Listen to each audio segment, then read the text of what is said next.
Hello, salut à tous et bienvenue sur ma chaîne YouTube. Hello, salut à tous, salut à tous les valeureux parents d'ici, à tous ceux-là qui sont en charge des enfants et ceux-là qui aimeraient vivre une vie de famille épanouie, équilibrée et harmonieuse. Alors, je vous dis simplement bienvenue sur ma chaîne YouTube. Sentez-vous bien, sentez-vous libre. Parce que ici, on peut dire tout, on ne se cache rien. Le but ici, c'est que les parents puissent changer de mentalité et qu'ils deviennent réellement les parents dont leurs enfants en ont besoin. Alors, bienvenue à tous, conseiller parental et coach de vie. Alors, aujourd'hui, je viens pour terminer la deuxième partie des langages d'amour. On a commencé une partie, donc allez regarder la vidéo. On a commencé une partie. Aujourd'hui, on va terminer avec la deuxième partie. Alors, il est question ici de parler des langages d'amour des enfants. J'ai expliqué déjà le but de ça et comment et pourquoi est-ce que les parents doivent connaître le langage d'amour de son enfant. Alors aujourd'hui, si nous allons continuer, il nous manque 3 langages d'amour à expliquer de façon très variée comme langage d'amour du contact physique. Vous savez que les enfants expliquent leur langage d'amour de façon différente. Alors, il y a certains enfants qui aimeraient bien être toujours en contact, corps à corps avec leurs parents. Il y a des enfants qui aimeraient toujours être collés à vous, même quand vous le portez, ils aiment toujours venir se coucher sur vous, ils aiment vous toucher, ils aiment le toucher physiquement, ils aiment toucher, ils aiment vous sentir auprès de lui, au plus profond de lui, il aimerait ça. Des adultes aussi qui aiment aussi bien le toucher physique. Vous pouvez remarquer que parmi vos amis, si vous en avez, il y a d'autres qui aiment beaucoup se coller à vous, toucher, faire des caresses et tout. Cette personne, elle est juste en train de d'exprimer son langage d'amour.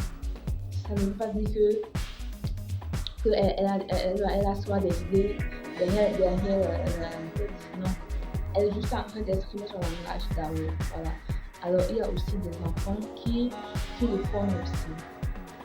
Alors, maintenant, lorsque vous remarquez que votre enfant aime le contact physique, aime être toujours entre vos bras, quand il vous dit portez-moi, ça porte-moi, ça maman porte-moi. Donc, il y a des qui aiment vraiment ça. Alors, si vous remarquez cela, ne prenez pas ça à la légère.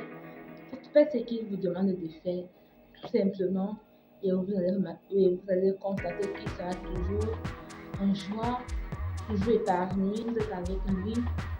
Alors, donnez-lui ce moment-là pour pouvoir toujours le voir souriant, épanoui, travailleur, bosseur. Tout ça contribue à son bon épanouissement. Voilà. Nous allons parler aussi du service rendu, qui est aussi un langage d'amour.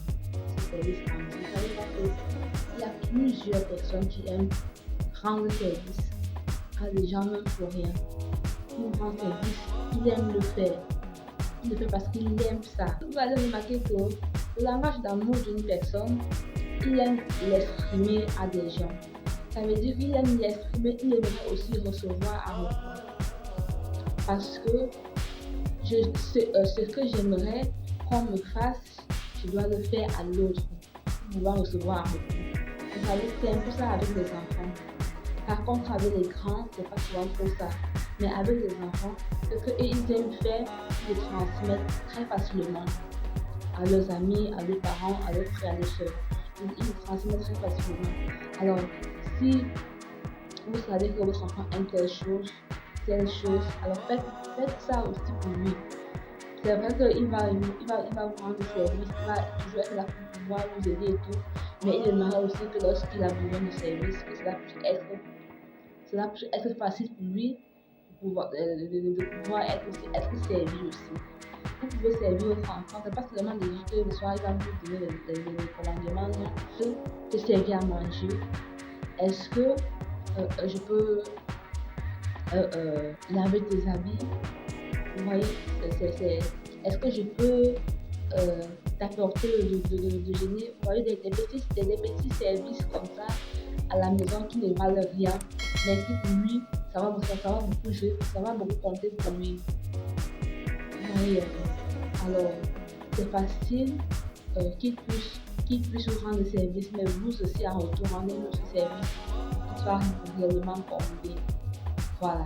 Alors si vous détectez que votre enfant aime les services rendus, alors comblez-le tout simplement de ça. Faites-le constamment. Et lorsque vous l'appliquez, l'enfant sera tout le temps en joie, épanoui et qui sera équilibré. Il n'aura pas de dépendance affective dans sa vie. J'aime pas cette partie parce que plusieurs parents ne connaissent pas le langage d'amour de leurs enfants. À 3 ans, il faut vraiment avoir une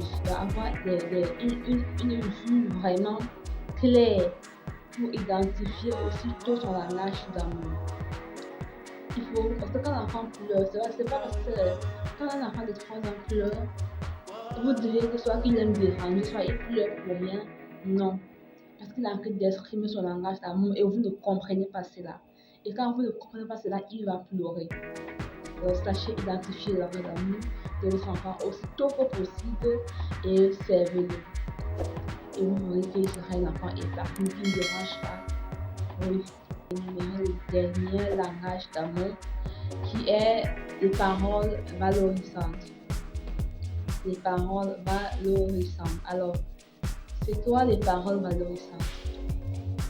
Je peux dire que c'est tout ce qui fait du bien à l'âme, tout ce qui est beau en enfance. Ayez pour habitude de complimenter des personnes. Ayez pour habitude d'apprécier. Si quelque chose est beau, parlez que c'est beau. Appréciez.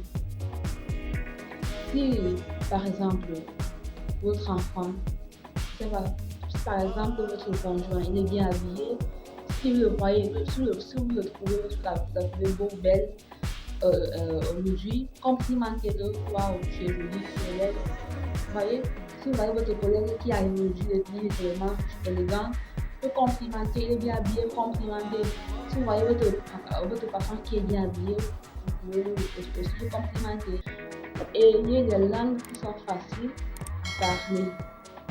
Là, le bon parle vrai, bien sûr. Si votre enfant, alors comment savoir que votre enfant aime les paroles valorisantes? Vous appréciez. Maman, tu es belle. Papa, tu es beau. Maman, tu es bien habillée. Bébé est joli. Ta taille est belle. Oh, j'aime ça. Ce qu'il voit, il apprécie. Oh, c'est bien. Oh, c'est extraordinaire. Ce qu'il voit, il apprécie. Ce qu'il voit, c'est beau. Quand c'est beau, il dit c'est beau. C'est bien, c'est bien. Vous voyez, c'est ça. Alors, même si votre enfant, même si ce n'est pas son langage d'amour, ayez pour habitude de complimenter vos enfants.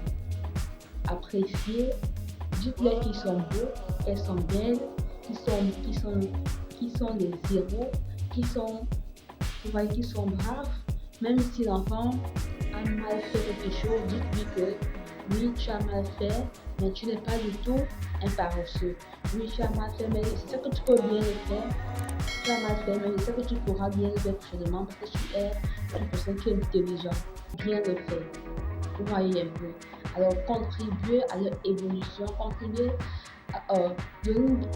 faut donner la force à vos enfants de pouvoir bien faire les choses. C'est à vous d'encourager. Personne ne viendra nulle part ailleurs pour encourager vos enfants. Je crois que si vous le faites, si vous détectez le langage d'amour de votre enfant, alors c'est facile d'appliquer. Appliquer tout simplement pour savoir qu'est-ce qu'elle aime le plus, qu'est-ce qui la touche le plus.